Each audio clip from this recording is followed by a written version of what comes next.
Hello students, आज हम start करने वाले हैं अबाउट प्रोजेक्टाइल मोशन, जो कि फिजिक्स का एक बहुत ही इम्पोर्टेंट चैप्टर है और ये है part motion in a plane का। फिजिक्स क्लास 11 में आपको इस कॉन्सेप्ट में बहुत ज्यादा कंसंट्रेट करना है क्योंकि ये इजी कॉन्सेप्ट है। सेकेंडली, यहाँ से बहुत सारे क्वेश्चंस एग्जाम में आते हैं। तो hope you all are ready with your pen and paper, pen and notebooks and ready to understand, grab what I am going to teach you. So let us start with the topic. अब projectile motion है क्या, सबसे पहले ये discuss कर लेते हैं what is projectile motion. तो प्रोजेक्टाइल मोशन की शुरुआत तब होती है जब आप किसी भी बॉडी को ऊपर नहीं फेंकते, सामने नहीं फेंकते, यानी एक्स एक्सिस में नहीं फेंकते, वाई एक्सिस में नहीं फेंकते, आप उसको फेंकते हो between x and y axis. ऐसे फेंकते हो एक्स और वाई एक्सिस के बीच में, जैसे प्लेन उड़ता है वैसे एक्स और वाई एक्सिस के बीच में फेंकते हो, तब प्रोजेक्टाइल मोशन की शुरुआत होती है।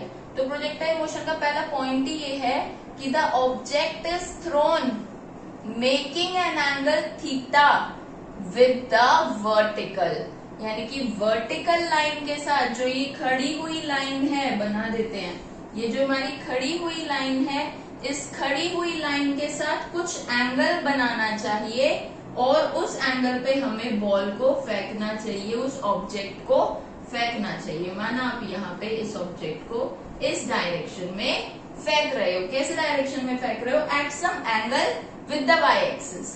ठीक, तो ये होता है प्रोजेक्टाइल मोशन का कॉन्सेप्ट। अब आगे देखो, जब आपने इस बॉल को ऐसे फेंका, एट एन एंगल फेंका, बॉल को ऐसे फेंका, ऐसे ऊपर की तरफ, तो क्या होगा? बॉल ऐसे करके जाएगी और ऐसे करके लैंड हो जाएगी।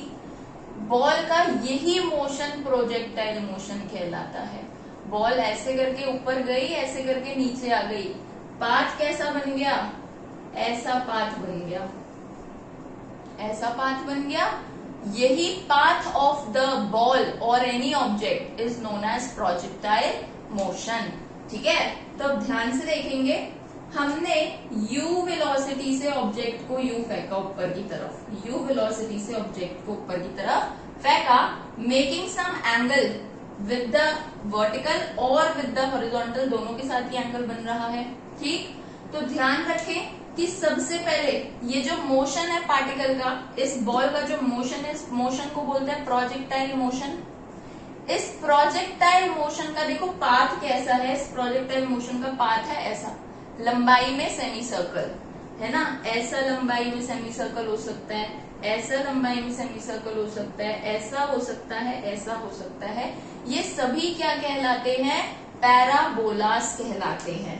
इसका मतलब है कि जो पाथ ऑफ ऑब्जेक्ट होता है, पाथ ऑफ ऑब्जेक्ट होता है in projectile motion, that is what? That is a parabola.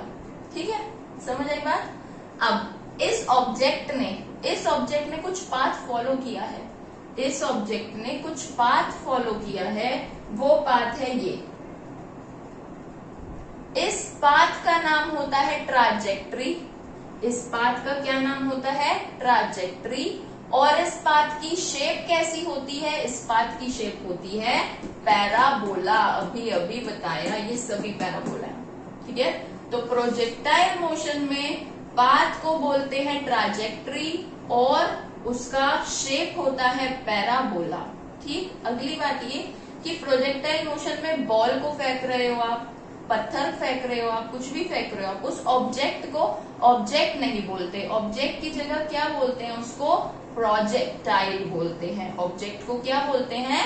Projectile बोलते हैं। ठीक, तो देखिए डेफिनेशन पढ़ते हैं। When a body is thrown in direction different from vertical, आपने बॉडी को एक डायरेक्शन में फेंका लेकिन वर्टिकल में नहीं, उससे थोड़ा सा एंगल पे फेंका, and it moves under gravity, और वो जो बॉडी है वो कैसे मूव कर रही है? ग्रेविटी के अंदर मूव कर रही है। भाई अर्थ पे मूव कर रही है तो ग्रेविटी वहां है ही। The motion is called projectile motion. इस मोशन को क्या बोलेंगे? प्रोजेक्टाइल मोशन बोलेंगे। बॉडी इज कॉल्ड प्रोजेक्टाइल, इसे ऑब्जेक्ट ना बोलकर क्या बोलेंगे? ऑब्जेक्ट ना बोलकर प्रोजेक्टाइल बोलेंगे। और प्रोजेक्टाइल का पाथ की शेप क्या है? प्रोजेक्टाइल के पाथ की शेप क्या है? पैराबोला है। और इस पाथ का एक सुंदर सा नाम है क्या, that is trajectory. I hope the initial concept is clear to you. आगे हम पढ़ने वाले हैं और डिटेल में, तब तक के लिए जल्दी से ये डेफिनेशन कॉपी करें। I hope you people have copied. आगे बढ़ते हैं। मैंने दोबारा से डायग्राम बना दिया है और यहाँ पर मैंने एक प्रोजेक्टाइल को फेंका है। प्रोजेक्टाइल को फेंका है, ध्यान से सुनना एक शब्द। प्रोजेक्टाइल को फेंका है, कैसे फेंका है, थीटा एंगल बनाते हुए। थीटा एंगल बनाते हुए किसके साथ थीटा एंगल बनाया है, with the x axis, that is with the horizontal line. ठीक है, थीटा एक्स एक्सिस के साथ थीटा है। ठीक है, समझ आई बात। अगली बात ये कि जो मैंने बॉडी फेंकी, ऐसे करके जो बॉल फेंकी है, उस बॉल की इनिशियल वेलोसिटी क्या है, उस बॉल की इनिशियल वेलोसिटी है u। इनिशियल वेलोसिटी को u ही मानते हैं, तो बॉल की इनिशियल वेलोसिटी हो गई u। अब देखो, हमने हमेशा सीखा है कि कभी भी कंपोनेंट टेढ़ा है तो हम उसे टेढ़ा सॉल्व कर ही नहीं सकते हैं। हम क्या करते हैं, हमेशा हम करते हैं उसके कंपोनेंट्स। ठीक है, अब अगर आपको कंपोनेंट्स करने नहीं आते, एक बार शॉर्ट में बता देती हूँ, समझ लें। हमारे पास ये कंपोनेंट है, टेढ़ा जा रहा है भाई, ना एक्स एक्सिस में है ना वाई एक्सिस में है, द वेक्टर इज टेढ़ा। ठीक, अब हम क्या करते हैं भाई, हमने देखा हॉरिजॉन्टल के साथ अगर ये वेक्टर थीटा एंगल बना रहा है, ये ए वेक्टर हॉरिजॉन्टल के साथ थीटा एंगल बना रहा है, तो ये वर्टिकल के साथ भी कुछ कंपोनेंट दे रहा होगा। ठीक है, तो कभी भी आपके पास कोई टेढ़ा वेक्टर है तो वो एक हॉरिजॉन्टल कंपोनेंट और एक वर्टिकल कंपोनेंट दोनों में टूट सकता है। रिजोल्यूशन ऑफ वेक्टर्स हमने पढ़ा है। ठीक है, तो कोई भी टेढ़ा वेक्टर है वो हॉरिजॉन्टल कंपोनेंट वर्टिकल कंपोनेंट में टूट सकता है, that is known as resolution of vectors. और अगर ये बीच में ए वेक्टर है तो थीटा के डायरेक्शन में इसका कंपोनेंट होता है a cos थीटा। इसका डेरिवेशन भी हम पढ़ चुके हैं। ऐसे ही थीटा से दूर वाला जो कंपोनेंट है that is what, a sin theta. तो इस बात का ध्यान रखें कि थीटा के बराबर में जो a का कंपोनेंट है that is always a cos theta. Theta के साथ वाला हमेशा a cos थीटा है, और थीटा से दूर वाला क्या होता है, थीटा से दूर वाला होता है a sin थीटा। ठीक, इस बात का ध्यान रखें। तो ऐसे ही सेम चीज यहाँ पर भी नोटिस करेंगे। मैंने देखा ये हमारा u स्पीड से कोई भी ऑब्जेक्ट जा रहा है। कौन सी स्पीड से जा रहा है ऑब्जेक्ट, u स्पीड से ऑब्जेक्ट जा रहा है, और ये जो u है ये हॉरिजॉन्टल लाइन के साथ कितना एंगल बना रहा है, थीटा एंगल बना रहा है। तो u का कंपोनेंट होगा x डायरेक्शन में कितना, u cos थीटा, क्योंकि थीटा के बराबर में है इसलिए cos थीटा। और ये वाला कंपोनेंट जो है वर्टिकल कंपोनेंट वो थीटा से दूर है, इसलिए u sin थीटा। क्योंकि u cos थीटा हमारा x एक्सिस के अंदर का वेलोसिटी है ना, u cos theta x axis के अंदर का वेलोसिटी है, तो इसको हम u x से डिनोट कर देते हैं, केवल डिनोशन के लिए है ये। और क्योंकि u sin थीटा वर्टिकल है, y एक्सिस में है, तो इसको हम डिनोट कर देते हैं u y से। ठीक है, किससे डिनोट कर दिया, u y से डिनोट कर दिया। I hope this is clear, this much is clear to you. अब हमने देखा कि अगर कोई भी बॉडी टेढ़ी जा रही है, इसका मतलब है वो दो मोशन एक साथ परफॉर्म कर रही है। टेढ़ी जा रही है मतलब दो मोशन एक साथ परफॉर्म कर रही है। व्हाट आर दोज मोशंस, एक मोशन है टूवर्ड्स द एक्स एक्सिस, एक मोशन है in the y axis. X axis में बॉडी जाएगी आगे पीछे, और वाई एक्सिस में बॉडी जाएगी ऊपर नीचे।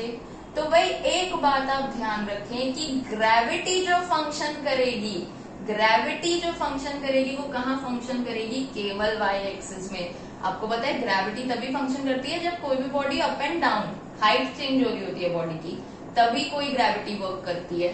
तो अगर हम वाई एक्सिस की बात करें तो यहाँ पे ग्रेविटी विल वर्क, ग्रेविटी सिर्फ यहाँ लगेगी। यहाँ पे ग्रेविटी का कोई कंपोनेंट नहीं है, एक्स एक्सिस में there is no gravity, x axis में देयर इज नो ग्रेविटी, और कोई एक्सेलरेशन भी नहीं है, so there is also no acceleration. भाई ये ग्रेविटी ही एक्सेलरेशन होती है। केवल ग्रेविटी ही एकमात्र एक्सेलरेशन है। तो क्योंकि ग्रेविटी तो ऊपर नीचे लगेगी ना, आगे पीछे तो हम एक्सेलरेशन प्रोवाइड करेंगे तो होगा, अगर हम एक्सेलरेशन प्रोवाइड करते तो होता, लेकिन क्या हमने यू से फेंकते हुए कोई एक्सेलरेशन मेंशन की? नहीं की भाई, इसका मतलब हमने कोई एक्सेलरेशन लगाई नहीं। अर्थ ने एक्सेलरेशन केवल y एक्सिस में लगाई, तो इसका मतलब x एक्सिस में तो कोई एक्सेलरेशन ही नहीं है, there is no gravity, there is no acceleration. ये पॉइंट बहुत सारे न्यूमेरिकल्स में आपके काम आता है, काम को बहुत आसान बना देता है, इस बात को ध्यान रखें। ठीक, अगली बात ये कि जब भी आप प्रोजेक्टाइल मोशन के न्यूमेरिकल्स को सॉल्व करते हो तो उन न्यूमेरिकल्स में आप y एक्सिस की अलग इक्वेशंस बनाते हो, x एक्सिस की अलग इक्वेशंस बनाते हो। ठीक है, दोनों को अलग अलग क्वेश्चन की तरह सॉल्व करते हो आप। x एक्सिस को अलग क्वेश्चन की तरह सॉल्व करते हैं, y एक्सिस को अलग क्वेश्चन की तरह सॉल्व करते हैं। x एक्सिस में y एक्सिस नहीं अड़ाते और y एक्सिस में x एक्सिस नहीं अड़ाते, ये बात ध्यान रखना। इसका मतलब है कि y एक्सिस का जो भी मोशन है और x एक्सिस का जो भी मोशन है वे दोनों एक दूसरे के इंडिपेंडेंट हैं। कैसे हैं? इंडिपेंडेंट है, they will not affect each other, you will remember this always. Okay, इतने काम को कॉपी करें, जिसको ये नहीं आता इसको भी कॉपी करो। ध्यान रखना आगे से ये सारा कंपोनेंट जितने भी बनाया है, डायग्राम बहुत इंपॉर्टेंट है, इसको कॉपी करो। वेरी गुड, होप आपने इतना उतार लिया होगा। और इंग्लिश में अच्छे से एक्सप्लेन करने के लिए मैंने थियोरेटिकली भी लिख दिया है, आप उसको भी कॉपी कर लें, क्योंकि रिप्रेजेंटेशन जब करेंगे स्कूल में तो यही बातें लिखनी है। डायग्रामेटिकली भी रिप्रेजेंट करना है और थियोरेटिकली भी रिप्रेजेंट करना है, तो आपको दोनों तरीके से मेंशन करना है। ये भी जल्दी से कॉपी कर लीजिए क्विकली। सो होप आपको प्रोजेक्टाइल मोशन का इनिशियल कॉन्सेप्ट अच्छे से समझ आया होगा, प्रोजेक्टाइल मोशन एक्चुअली में क्या है ये समझ आया होगा। और इतना समझ आ गया है तो नेक्स्ट वीडियो में we will be discussing other things about projectile motion, that is time of flight, range, maximum height,